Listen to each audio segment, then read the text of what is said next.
The following program contains the opinions of the host, guests, and call-in participants. These do not necessarily represent the views of this show's distributors or sponsors. This program may contain obscene, profane, or otherwise objectionable language. Viewer discretion is advised.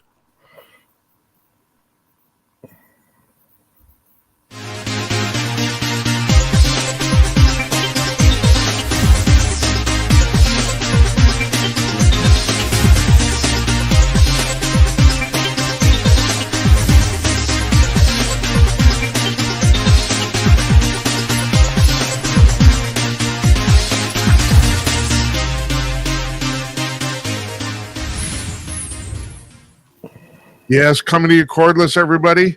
It's 9 p.m. in Washington, D.C., and 8 p.m. in Joplin, Missouri, where Larry Newman is sitting, and in Minneapolis, where Don Zorro is sitting, and where in Minneapolis, where Larry, you're Tim Conaway, I remember, yeah. Hey, Don, could you speak up? We never get a sound check from you, so are you there? Jose, can you see? Yeah. Okay. All right. So let me.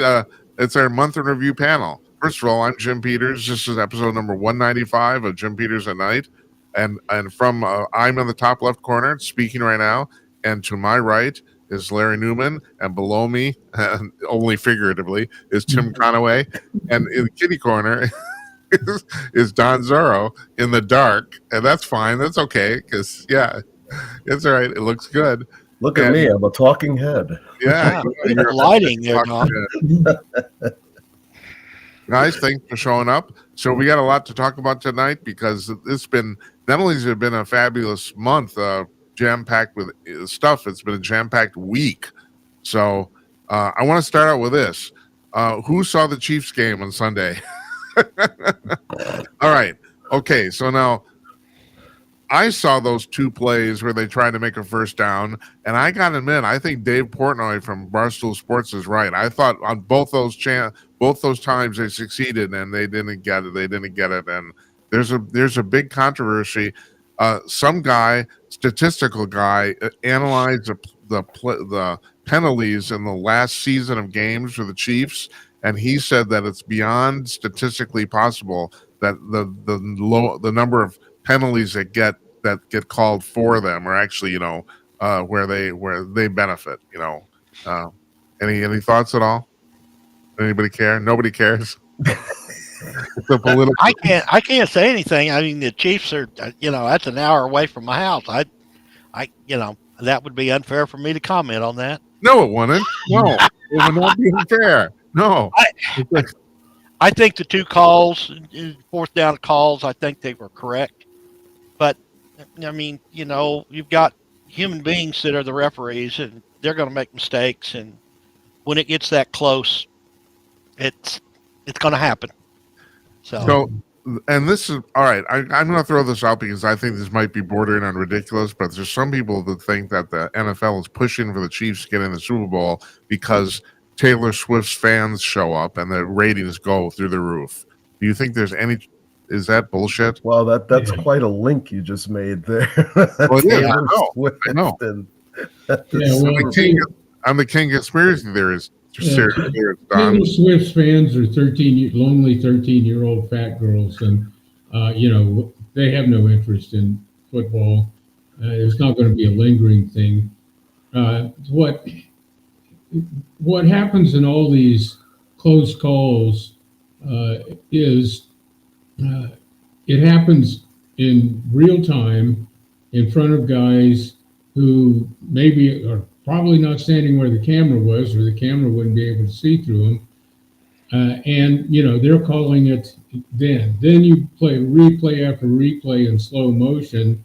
You can see all kinds of things in slow motion, and then you look afterwards. But right. The call is made in real time, and it's like you got to see enough in these endless replays to overturn the call. So I'm not a big fan of video replay. Let the refs call the thing without worrying about somebody over their shoulder. They did it for, you know, 80 years or 90 years without all this crap, and it works out. The team that wins always seems to get the best calls, but you know, I see a lot of these things, these controversial calls, and I think it's just the controversy is stirred up from within so that people will pay more attention. So, All right. So okay. wait a minute, Jim. Yeah. You know how you're a big fan of these very strange analogies that I tend to make? Yes. So, as a result of you know, Trump turning over the nothing burger of the century with the JFK assassination, I got an interest in the famous Vincent Bugliosi book, Reclaiming History. Yeah. So I've been, you know, listening to that book, and this is exactly right. What Tim just said.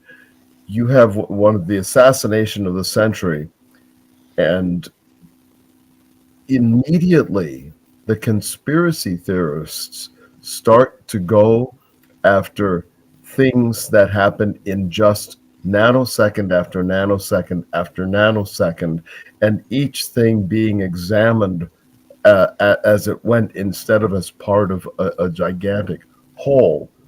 And I mean, I'm halfway into the first chapter, and it's confirmed what I've always thought, which is that Oswald acted alone.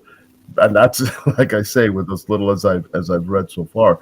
But with all the football games I've gone to, never mind the stuff on TV, but just actually being there, I'm amazed when these guys can actually call a first down, let alone these so-called controversial plays, because things happen, and man, it's I'll tell you, these refs and umpires get a lot of crap, but I don't think they get paid enough, quite frankly. No, I don't either, actually. Yeah, and the thing is, you know, if you look at an NFL game, technically somebody commits a penalty on every single play. That's the problem. It's a very, very messy sport, you know. So now they've got this, you know, it's called, what do they call it, like the rule of consequence or something like that, you know, that they generally only call penalties for something that actually affected the outcome of the play. You know, if you're on the line on the other side and you're holding somebody and it doesn't have anything to do with what actually happened, they generally don't call a penalty. They generally don't. But yeah, no, it's almost impossible to play football without breaking the rules. It's almost impossible. Yeah. Well, in the last quarter, that one of the Chiefs was running the ball and got a face mask hold, and it was never called. So it goes both ways. I mean, you know, you see stuff happen and it doesn't get called because the ref wasn't looking at the right spot at the right time or whatever. So it's as fair as it can be. I'm just amazed actually they catch as much as they do. It's like, because there's like 5 guys, you know, whatever, and not the hamburger people. There's 5 gentlemen on the field. And do we just give away a commercial? Come on. What are we doing here? Before you came down, I was telling Larry that I went to McDonald's today. I don't care what RFK says. It's like, I'm eating that. Well, you know, okay. All right. Since you went there, you know they ruined the fries years ago when they went to that crap that they fried in, right? You do know there's a difference in the flavor. Yes. Now, okay, fine. As long as you can admit that, then we can go on. I don't have to leave. Don, I don't know if you know this. Supposedly they're going back. They've announced. No, I know they will. I know they will, and they're gonna sound. And they're gonna taste great again. Yeah. Make fries great again. MFGA. Mufka. Yeah, lard. Bring on the lard. Hell yes. If it was good enough for my mother, it's good enough for McDonald's. Yeah. Yeah, that's what I think. No, you can't make frijoles fritos. That's right. That's right. Mama Zorro knew how to cook with lard. That's right. Pure lard is healthy for you. This stuff that they cook in now, it's not healthy. Yeah. Well, let's put it this way. it's healthier for you. I mean, let's be real about what lard is. Oh, It's healthier. but there's another thing. This is my big beef right now. No pun intended at No all. pun intended. No Not pun at all. intended. What's with this fake meat? I mean, my God, it's like, Ew. oh, it's off. Well, hold it. First of all, I've had like Impossible Burger. It doesn't taste bad. It doesn't taste like meat at all. It just Yeah. tastes like something else. It's like, Yeah. no, I'm not eating that. If I want a Yeah. burger, I want a burger. And You the know? stuff Grind that up a they, bunch of leaves and put enough flavoring in it, and hey, whatever. yeah, And yeah. it gets back to what South Park said. The guys on South Park, they said all our lives you've been telling us not to eat processed food, and now all of a sudden they're pushing processed food. Yes. You know?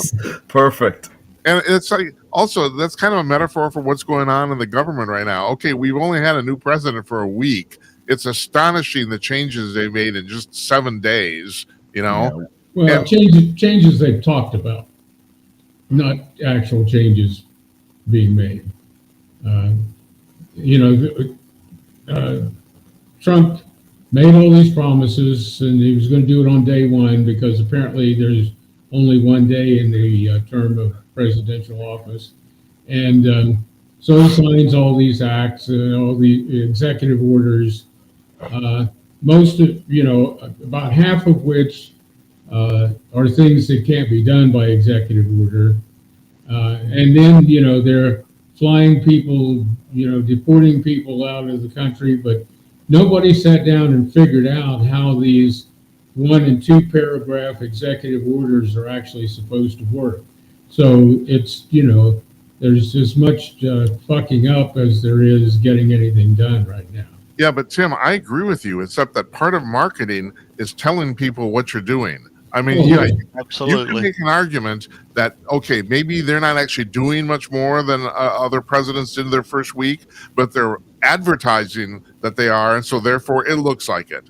Oh, yeah. Well, he said he would do all these things, and so he signed all these orders, and now he can say, see, I told you I'd do all these things, and I did them. And if they don't happen, it's going to be somebody else's fault. And he can make up dumb, childish names for people and, do that shit. So, but yeah, it's a big flurry of, pieces of paper flying through the air, basically. Larry's making faces, so well, go ahead, Larry. Oh, yeah. Well, when the president signs an executive order for ICE to go back to following the laws as they're written, that's a big deal in our world anymore. Okay? His executive order said, go out there and do what the law says to do, and that's what they're doing. Big deal. Up to this point, I mean, as we speak, they've probably reached 1,000. And remember the Rudy Giuliani rule. The Rudy Giuliani rule was to make sure that you attack the things that have pissed people off in New York for years and years, and nobody ever really did anything about. It's a quality of life thing. So fine. I kind of get where you're going, Tim. It's like what's really going to be real and what's going to be advertised. Well, when you're able to get rid of 1,000 people, what did he do it in 1 day or just a few days? Yeah, 1 day, yeah, something like that. And the people that you got rid of were your real criminals. I mean, did you guys see the clip of Dr. Phil in one of these ICE things? And what did they get? They got a guy who was like this very messed up sex offender. And he even like asked for a lawyer right there on the spot. They say, yeah, I'll give you a lawyer. I'll give you a lawyer on a plane in shackles or whatever. We have a new telephone number here. It's 325 call Jim, and we have a call. I'm gonna put somebody on. Oh, okay, here we go. Hi, who's this? This is JD. Yeah. Oh, listen, I loved Catcher in the Rye, JD. Thanks. That was wonderful. No, I'm sorry. This is a different JD. I can't say my last name for reasons that are known to your host. Oh, is this JD Vance? Well, I can't say that, but You- this no. is JD. And how are you doing tonight, Jim? I'm doing fine, JD. Thank you. Thanks for calling. Bad bet. Okay. Are go you ahead. listening to the conversation? No, I was watching History Channel, Lawrence Fishburne narrating some Roswell activity from 47. Oh yeah, I've seen that. Yeah. So what do you think of Roswell anyway? Well, I just want to say I like my new boss because at 5 o'clock we're done for the day.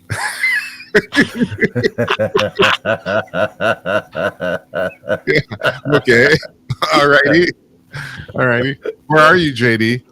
Like, I mean, as an example, the other day we say, hey, we got to do something today for the press.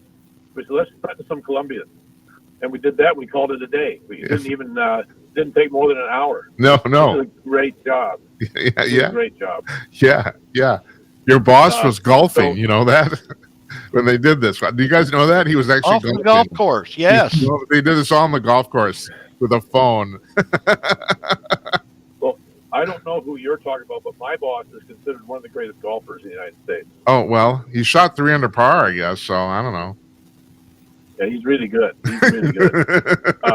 Now, so are you doing a live show right now, Jim? Yes, we are. We have our panel on, our month in review panel. I actually like when people call in without watching. Yeah, I was that's going to say that's kind of an interesting concept. I Yeah. have to try that sometime. Yeah, you can. Because if you call this number and we're not on the air, you get to leave a voicemail. So you can do that too. So anyway, go ahead, JD. Well, anyway, as you know, Jim, I was just calling to see if I could borrow some hard-on cream. Yeah, but I don't know. Don, do you have any?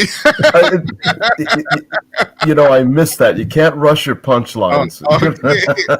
He said he called to see if I had any hard-on cream. That's what he said. Oh, didn't you get that shipment I sent? It's a very small tube. I mean, I usually send what people need. All right. Hey, I mean, JD. I made the mistake and used that to brush my teeth the other day, and Oh I my swear God. to God, everybody thought I was sticking my tongue out at them. And I'm sorry, but My guess would be you got long in the tooth. all right, good. The first good line of the night. I like that. No, you had the first good line. He had the second. Does that answer your question, JD? Thank you very much. By the way, I'm a huge fan of your show, and I took my shirt off, but are the cameras on? Well, yeah. That's okay here. That guy the guy that calls in with his shirt off, I think Yeah. that's the height of your programs. Yeah, we do too. He's younger than us. He hasn't called for a while. It's unfortunate. Speak for yourself, pal. Yeah. Well, I just want to tell you, I support your show. I'm a big fan of the panel, and I wish you gentlemen a good night. Hey, thank you, JD. Thanks you. for calling. Good Really night. appreciate it. Thank you. See ya. So wait a minute. When people They say make they cream support for the that show, now? are they going to be? Does that mean they're sending money? No, That would no, be nice. no. I haven't even started asking for money yet. I thought, well, I got to get around to that. Hey, we could do like an NPR style night, National Public Radio night, and start asking for money. Yeah. That is not a bad idea. That really isn't. We do a little like, telethon. Yeah, right. Yeah. That might actually work. I've been trying to come up with some publicity angles, and that's actually I'm putting that in the bin, Don. Thank you. All right, That's a good very idea. good. That's a good idea. Well, okay. So what were we talking about before JD so rudely interrupted us? Does it really matter? No, but I actually did want to get to this. So this whole thing with Colombia, so Colombia, the president of Colombia turned around in 37 minutes. That's I right. mean, it's like, Jesus Christ, are these guys so lame? I just don't believe it. And Trump's on the golf course, and he's doing it from the golf cart on his phone, and it's like, it started on the 3rd hole and ended on the 8th hole, and he shot 3 under par. It's like, what the hell? Yes. That's what I call some serious multitasking. Just the bigger question here. The bigger question is, the entire world has devolved into pussydom. It's like, I just don't believe it. Like, the The Democrats, they're complaining they have nothing. They got nothing. I'm not even saying that their complaints aren't even, they're not valid. It's just they don't have anything, And so, and everyone's complaining about the fact that he's acting like a bully, but the bully thing works in 37 minutes. I mean, Christ. What do you say? I mean, yeah. Look, do you remember what the last time that we were on? My comparison to the Democrats and a weed whacker that is losing its gas.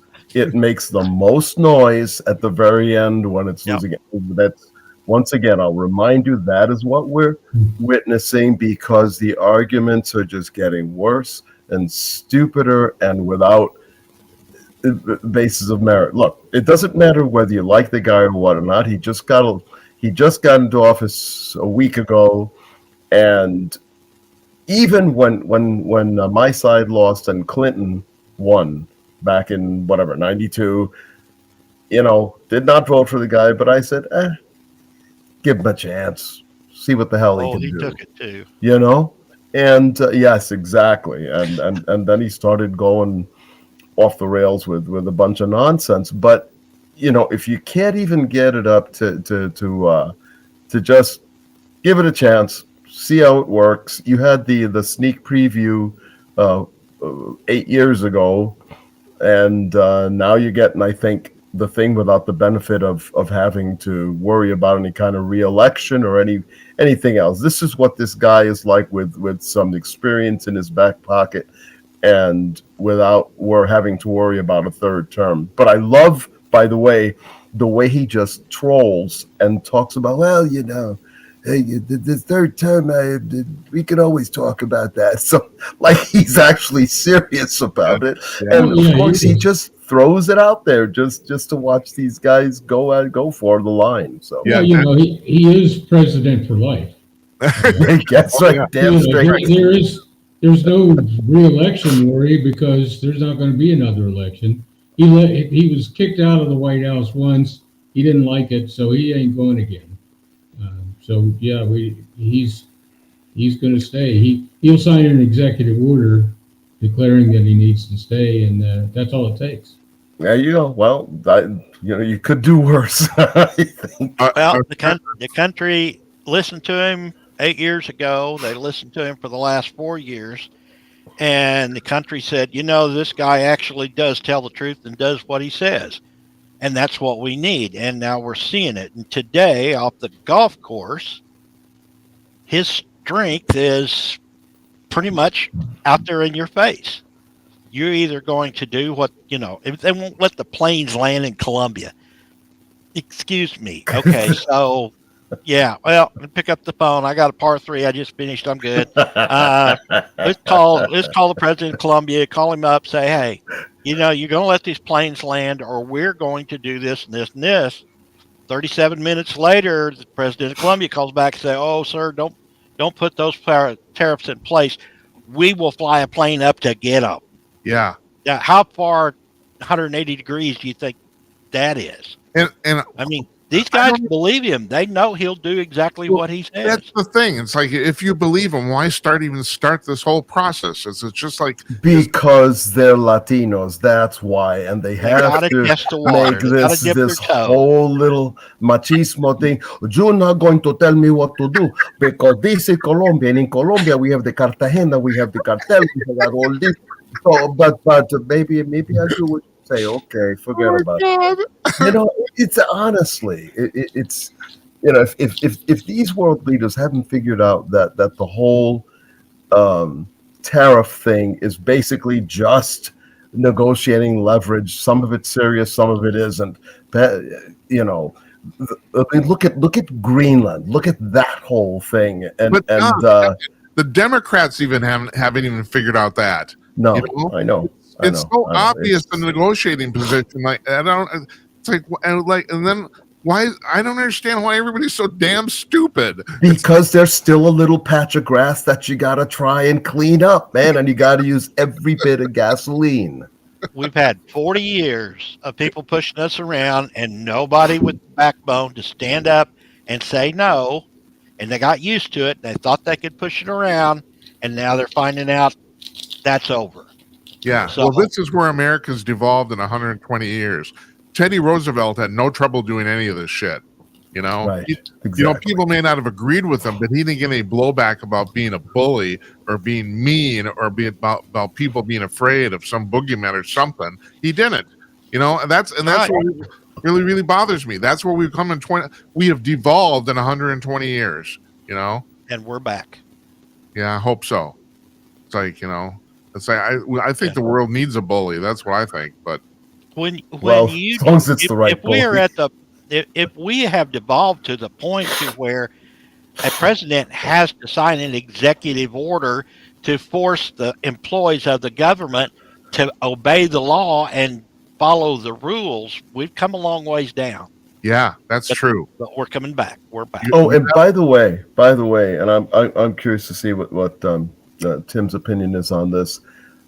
Was it not the most cynical thing you've ever seen for these guys to whoever's running the Air Force to say, well, we don't want DEI? Okay, so we'll stop showing films about the Tuskegee Airmen and the women that that flew these aircraft and all. Have you guys heard about this? No. Yes, I have.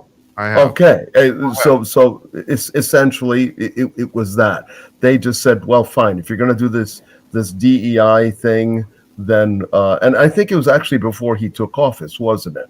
I believe it was before he took office, and they got wind of the idea that he was going to get rid of all these DEI things in the military, and so they said, fine, we'll shut down any references, movies to the Tuskegee Airmen and all that, and these women. In other words, people that actually earned their spots. They weren't gifts. And so Pete Hegseth today said, what are you, freaking crazy? No, we're going to restore that. And he did it very, very quickly.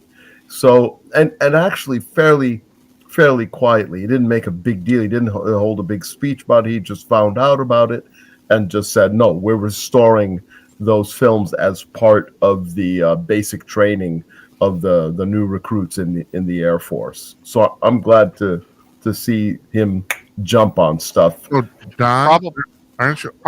Probably the best man for that job that they could have found, because he's not afraid of anything. He's going to do the right thing, and if you don't like it, hit the door. I'll throw something out here too. I mean, and forgive me, this is just a surface comment. I think one of his strengths is that he looks unqualified. I mean, he has he actually does have executive background running nonprofit organizations, but he has no executive background in the military, and he's been a soldier. And I actually think that's a secret strength myself, but everybody.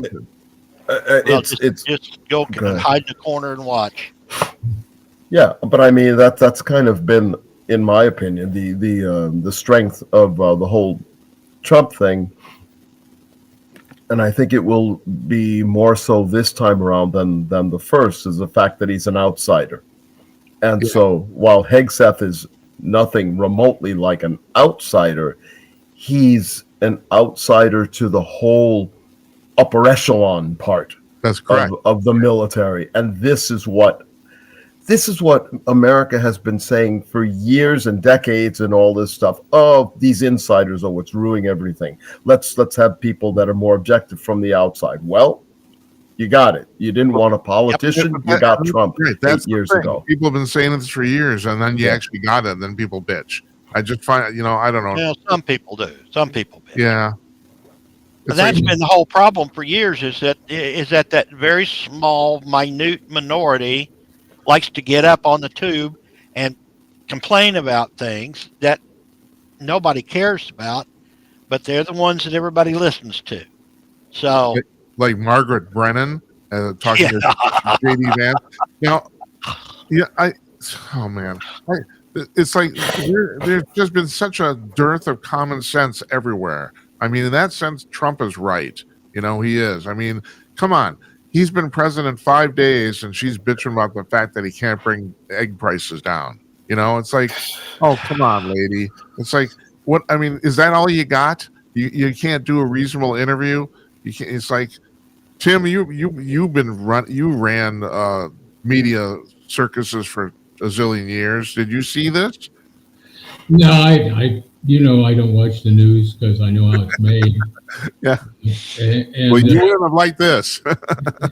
well, yeah, and well, these people are. One thing I noticed right away is like on the inauguration day and the day after, that all these outlets were really a lot more subservient to Trump coming in. They were a lot more, oh, this is a big day. It's all, they were all like his fans and stuff all of a sudden, because he's in here, he's the reality, and they got to deal with it.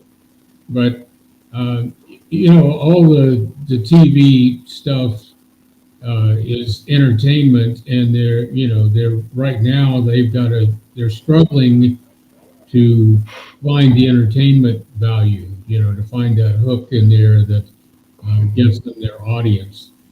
They don't really have anything strong to go with, and if they just sat back and reported the news, for some reason they feel like people wouldn't watch.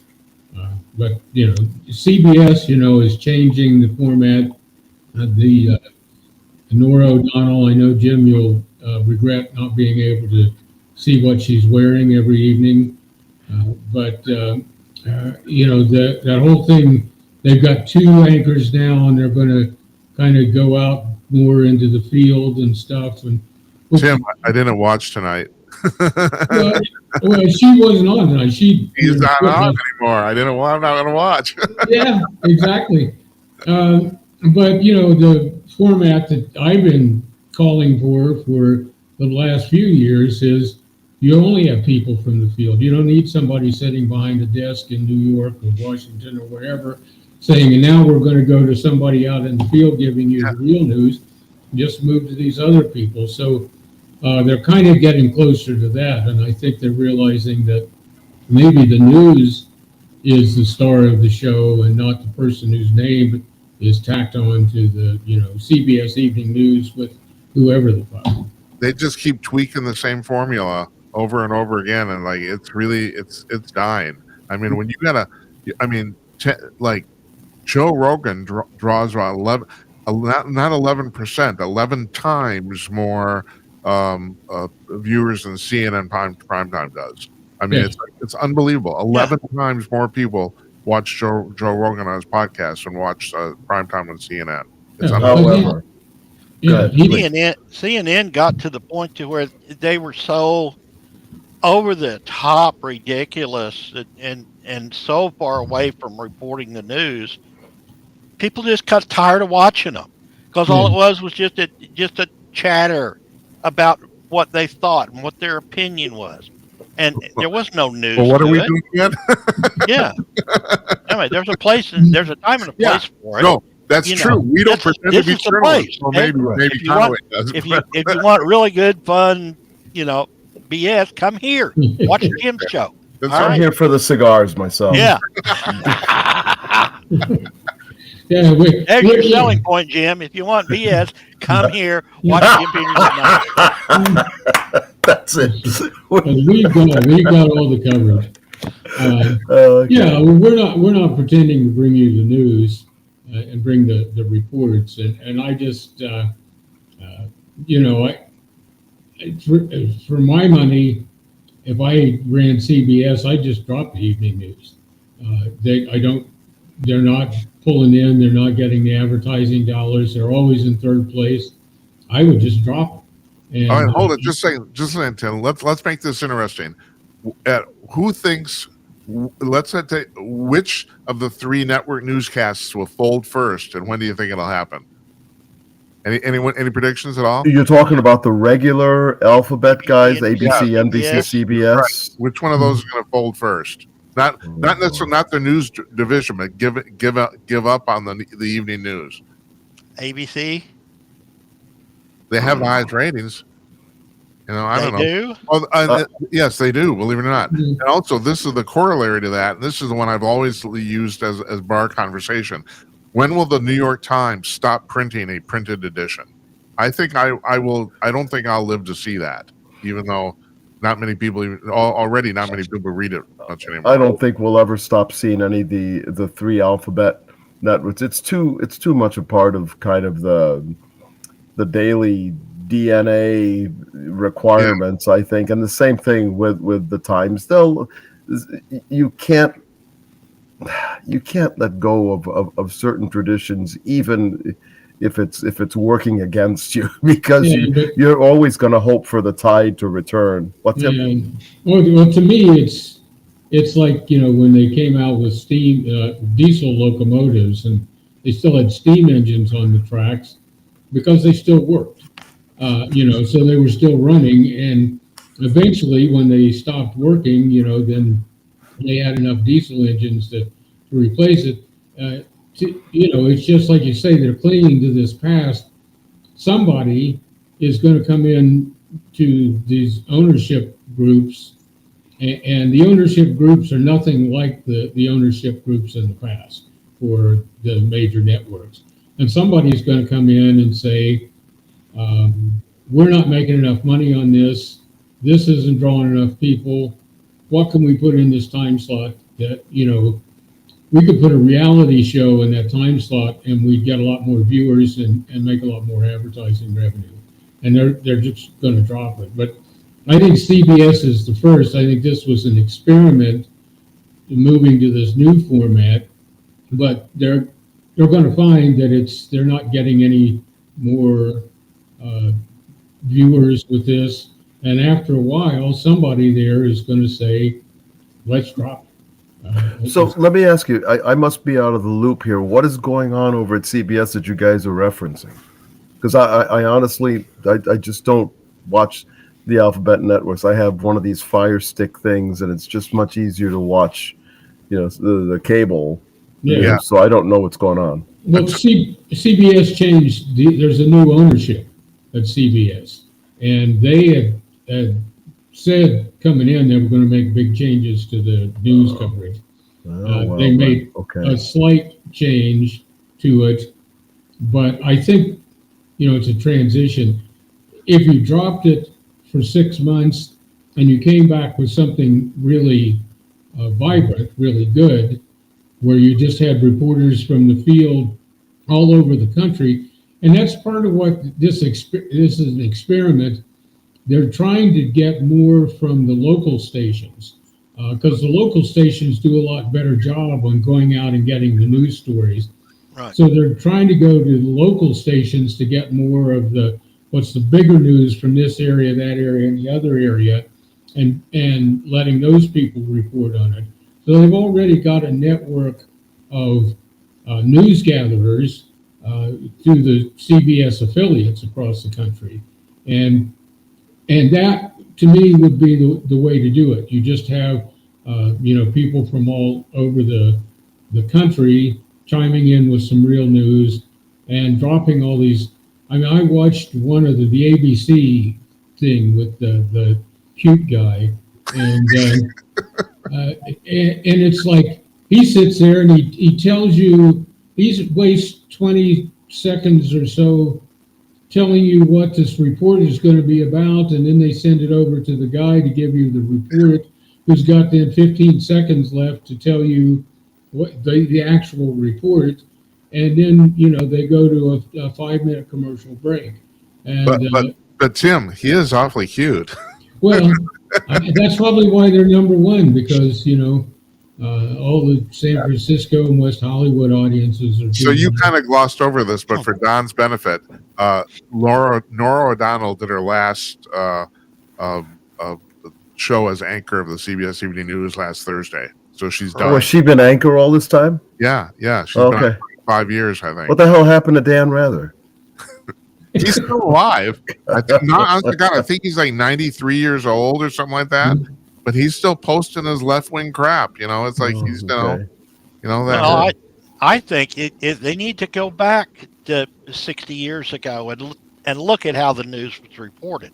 Yeah. Right. You know, Right. and Absolutely. okay, like Tim said, CBS needs to shut down the news for a month and come back with a good news anchor who reports the news and not ask a whole bunch of people their opinion about the news. Hmm. Report the news. People came and watched the evening news, NBC, ABC, CBS. They watched the evening news to see what the news of the day was and what happened.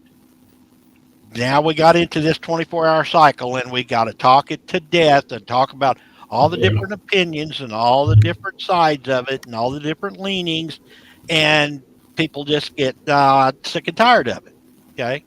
The real problem is going to come, and Tim knows this. The real problem is going to come when the advertisers have had enough, and Yeah. they say you're getting no more money until you fix this. Yeah, but there's the weird thing about cable news is that you also have the carriage fees. So like CNN is completely in the dumper. In terms of advertising revenue, they're shot. They could not.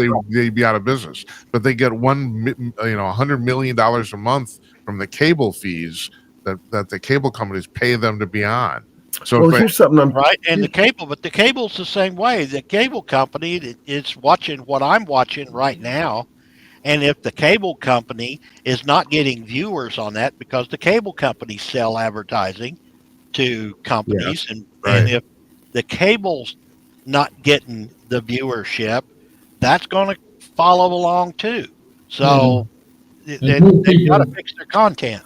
Yeah, more people are dumping cable too, so those carriage fees are being reduced all the time, and that's an impact you don't hear very much about unless you're looking at the trade magazines internally. But you see that's having an effect on that.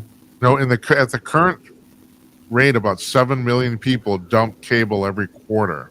Or for lack of a better term, linear paid TV. Like Hulu or YouTube, because that counts as cable too. So they're run the same way. I've got a friend that works for one of the cable companies, and he said streaming is what's coming. Cable's going to be gone. Streaming is what's coming. I'd say streaming is here. So streaming is cable television is. I don't know if it's going to go away, because the thing about the linear stream television is, when you stop and think about it, it's a great promotion for the streaming stuff. You could run a channel where you're basically just showing samples or highlights of stuff you can actually get on the streaming. That might still happen, but I don't know. It's all these things, MGM stuff Paramount Plus. That's all CBS related stuff, and they would like to have everybody tune into the shows MGM Plus. All these other things, they would love to get rid of their cable part and go on to just have people do the streaming service from them, the Roku or through Don Soro's Fire Stick. It's what Don Soro is talking about, and it's a lot of what I faced when I was in publishing, is trying to get these old heads to go along with what is not just what is coming, it's what is already here. But this is the way they've done it, and they just can't imagine that it could be anything else. And it's like, it's already happening. The streaming stuff, a friend of mine and I were trying to work a business plan. We had a lot of capital ideas, but we never had the capital to make them work. And we trying to work a business plan on hopping onto this streaming kind of thing. It wasn't called streaming at the time. And at that time, Warner Brothers and Disney were the lead people working toward that. And this is back in the 1990s when we were doing. So this was born a long time ago, and it was coming. When you got Disney involved, it's going to come. And if they're looking at it then, you got to say, okay, this is where we got to move to now. It's the 90s. We got to move into this. We got to start looking this direction. Here we're 30 years later, and people are still clinging to this old way, and they're losing money from it. No, I'm just frankly quite pleased that y'all have finally chosen to acknowledge Don Zorro's Fire Stick. I've been trying to get this to stream all over the place. I've gotten no takers, but the Fire Stick is alive and well. And I think it would be just the thing to help this show. Really, if you want to make $1 million, we'll talk. I'll send you a couple of photos, actually videos, because it is normally active. Don, do you have any Yes. trouble inserting the Fire Stick into the proper port? Do you have any trouble with that? I use the USB port for that. It's like ugly sisters and bitches. Well, that'll make the highlight reel. Yeah. Oh my No, God. I think if you guys had a chance to go back and look at Friday night's show, Jim Peters at Night, I think we solved a lot of these problems Yes, there we did. because Jim and I finally decided that it was because we're old and we don't want change. That's the real problem. Yeah. So, let's set this up here, Larry. So we were talking about crypto, and somebody called in. One of my regular callers named Thing. Superman's dog? No, like Bitcoin, And I've been for 20 years. I've been saying I don't understand the point of this. I don't. And so Think calls in and he said, "Well, this is my wheelhouse. I know all about this. I buy a lot of this stuff." And he says, "Well, and I never thought of this. The primary thing with crypto, with Bitcoin and the others like it, is that you can do transactions without going through a bank." And it's like, well, that's a simple concept. That never really occurred to me. And he's right. It's like you don't have to use a bank like to transfer large amounts of money. Don, you're looking at me like. But crypto's not really money. Always thought that. Yeah, really exactly, Don. You're exactly right. That's my only problem with that. Crypto isn't really money. And that's I where can't Jim go and to I ended up McDonald's and is spend because crypto. we can't. We're old and it's slow, and we can't get it through here to comprehend. We're all in agreement. We're old men, and we all. Okay. as long as we have that straight. Yeah. Well, no, we're old enough to know bullshit when it comes at us. It's a pyramid scheme. Yes, but Tim, after 20 years, I'm just throwing in the towel. I decided I was wrong and saying I don't know why I'm wrong. It's been 20 years, man. We're not wrong, but it's one of those things that because they have to keep it limited for it to have value and for it to function. But the thing about, not going to a bank, I've made a lot of deals in my life where I didn't go through the proper channels. You used Bob.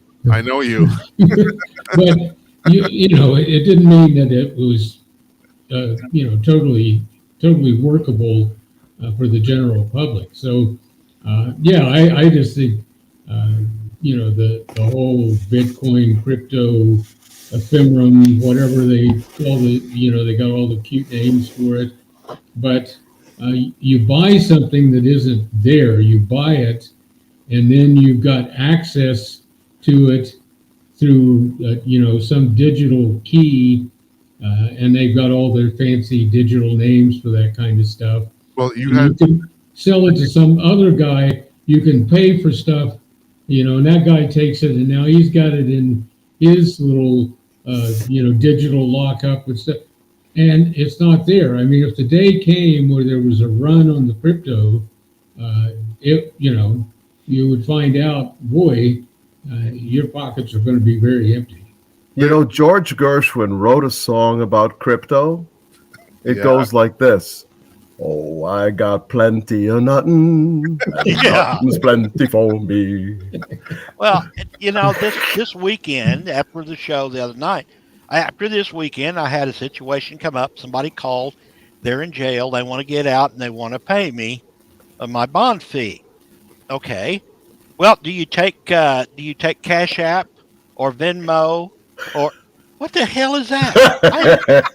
Now the dopers all know what that is because that's how they trade money. Yeah. I've got no idea what this crap is, and no, I'm not taking it. Yeah. Yeah, people wanted, I did some work for people a few years back, and they wanted to pay me through Venmo. And I looked it up, and it's like you set up your personal little account in this Venmo thing, and they send their Venmo payment to you, and I said, so far you've been paying me cash, and it's like, if you know how to do Venmo, you know how to go to an ATM. Bingo. So let me see the Benjamin sign. Larry, Yeah. there is one thing that I should have brought up talking to Think on Friday night. And that is the thing that people I don't know about the other cryptocurrencies, but I know this specifically about Bitcoin.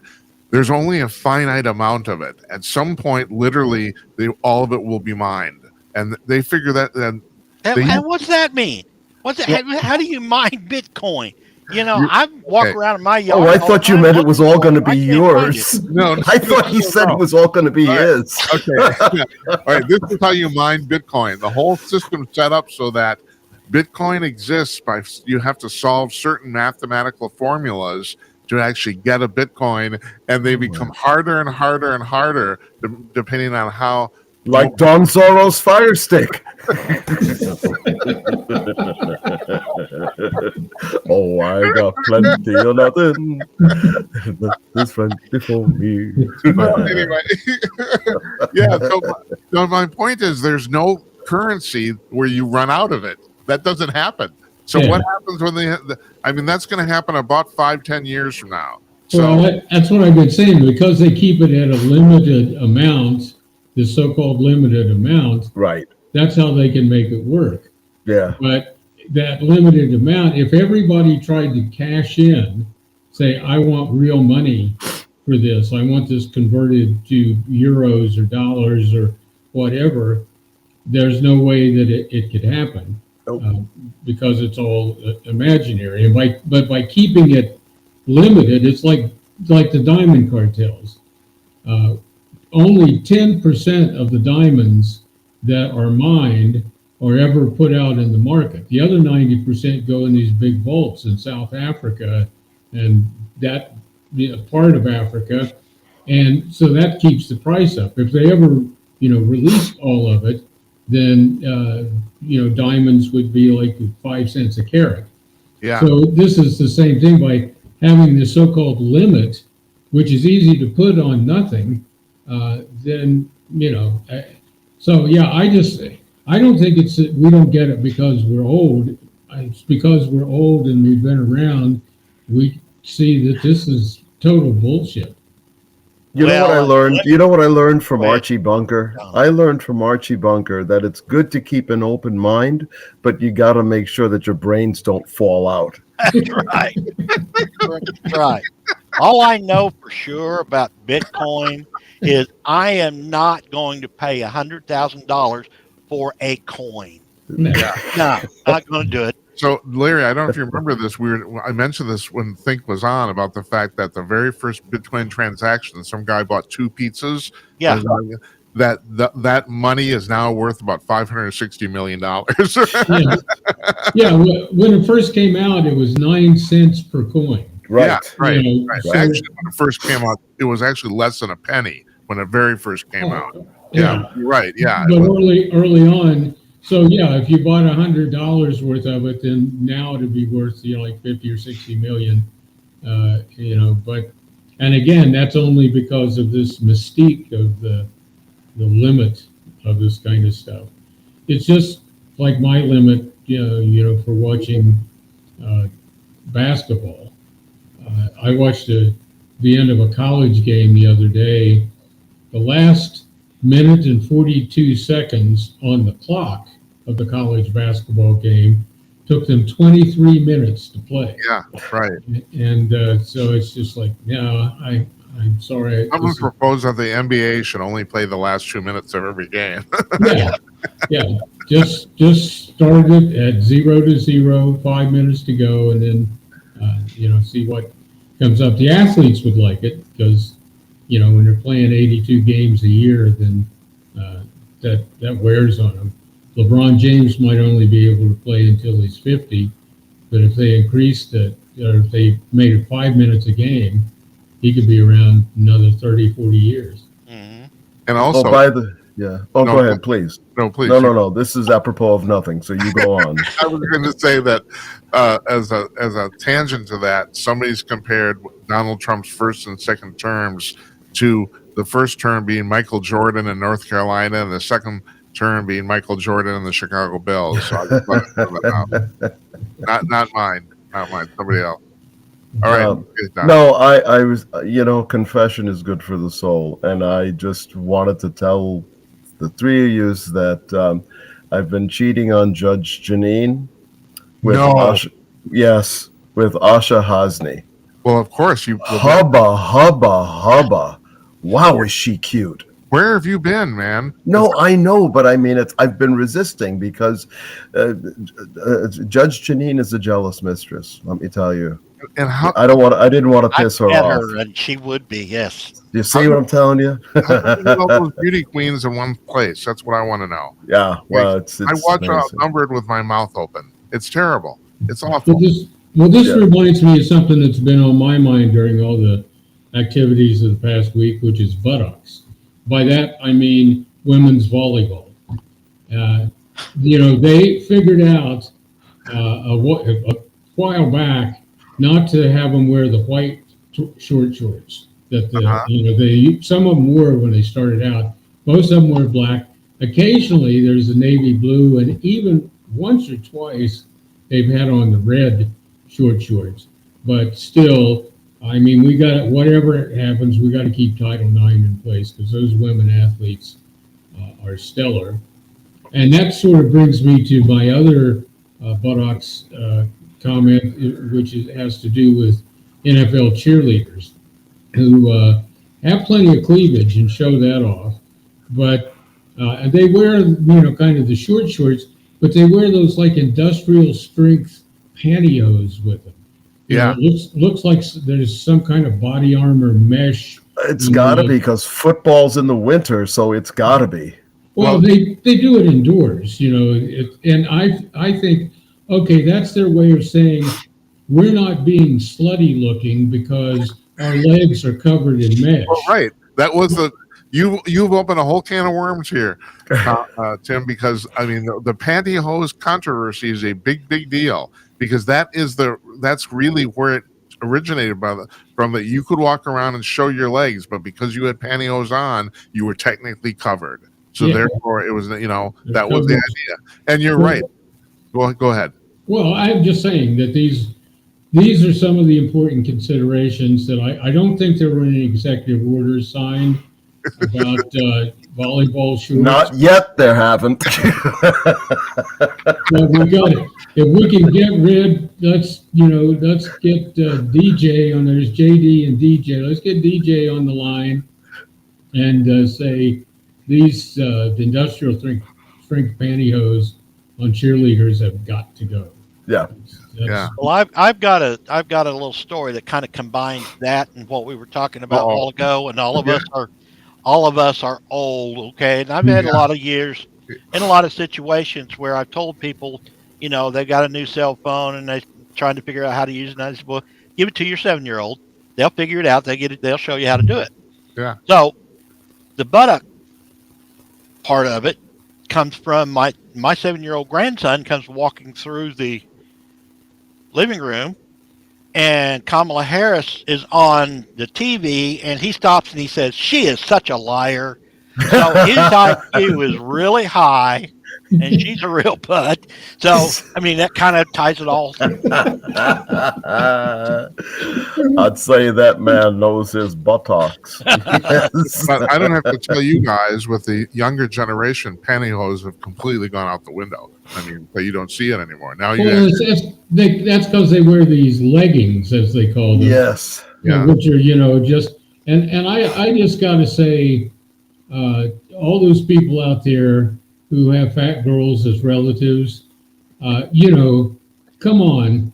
They can't see themselves from the back. but do them a favor. Yeah, All right. my sons have never experienced the humiliation of being told to go down to the grocery store and buy me some legs, some eggs. Okay, that they've never experienced that. But anyway, My nephew, he's 30, and he talks about the fact that yoga pants are completely obscene. You're basically not wearing anything, even though you're completely covered. You can see everything. yeah. He's Yeah. 30. It's like, God, if he notices that, holy shit. Yeah. Well, we should ban those in high schools or in high school libraries anyway. We don't have that in the school, did we? I don't remember anything like that. Oh, And I no. do say, guys, you're talking about the volleyball shorts, Jim. Yes. I was. I was a tennis player in my early 20s and in my 20s, and I would wear, this is the 1970s, I would wear the short white little tennis shorts, which were very stylish then, Oh, yeah. which my wife actually did see me in at one point because I wore them into the 80s and I shouldn't have. And Well, so I've gotten a lot of crap for that. But go ahead, Larry. back in the 70s, 71, 72, 73, when I was in high school, our high school, the girls had to wear skirts. Yeah. Oh, yeah. So when I was in school, they had skirts or dresses, and they couldn't be more than 2 inches above the knee. And Sometimes, yeah.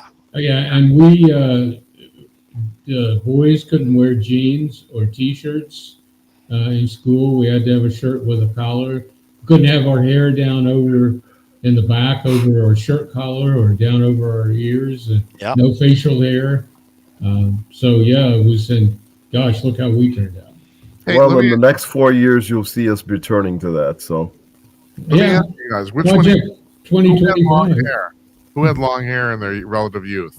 Like, In my relative youth, past your collar. Who had long hair? no. well, in college, I had hair down my back, but Okay, that's what I'm talking about. Right. yeah, I had hair and a beard, much more beard than this. No, we're not counting the stuff that was growing on your back. We're just talking about legs.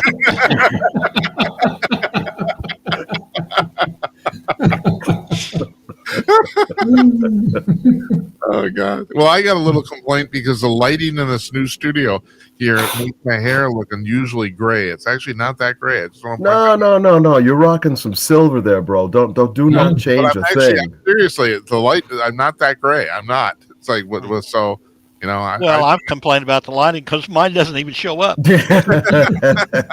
My lighting is perfect. it is. It is. I know. You got good lighting, Don. Actually, Thank you. that's working for you. I don't know what you got going on there, but Well, guys, I think we pretty much talked it out, didn't we? Yes, we did. Anybody Yeah. want to add anything? Not that we can talk about here. No. Well, just make sure all those people who support the show support my Fire Stick, and it will support you. Yeah, I was going to ask you for a joke, Don, but I think that's it. No, this has been a good enough episode. You don't need Right. anything. That's Yeah, right. You know it. yeah. And when we find out that it's not really a joke, then we're really.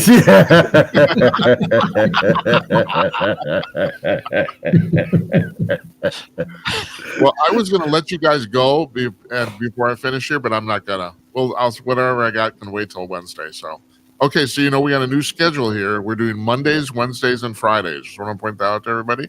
So we're doing Friday. Usually, like Larry and I did Friday live. Sometimes I might do the Friday show pre-tape, but that's the new schedule. So because I was trying to do Monday, Tuesday, Wednesdays, and Thursdays, and with my family stuff and everything, I almost always missed one day, and I said, "Screw it, now let's just get real." Yeah. So I'm gonna. Oh, your family finally found out where you live? Yeah, they don't approve either, Don. They don't. So Don Zorro, There was a famous comedy tour where 4 guys went out on stage and Yeah. We could do that. that was the Blue Collar Comedy Tour, right? Yeah. That's right. It Yeah, was I don't know what you'd call us, but no collar, no limit. That's what it was. Yeah, it was Jeff Foxworthy, Ron White, Larry the Cable Guy, Right. and Bill Engvall. yes, right, Bill Engel, right? Yeah. So we could do that, and maybe we shouldn't. So Don Zorro, Tim Conaway, Larry Newman. Thanks, guys. Well, thank you, folks, for watching. We'll be back on Wednesday. Don't know what's going on yet, but we'll have something. So That's not a threat. good night, Esperanza. Good night, Uncle Donnie. And good night to all of you, wherever you may be. We'll see you. Thanks, guys. Appreciate it. Thanks for watching. See ya. The following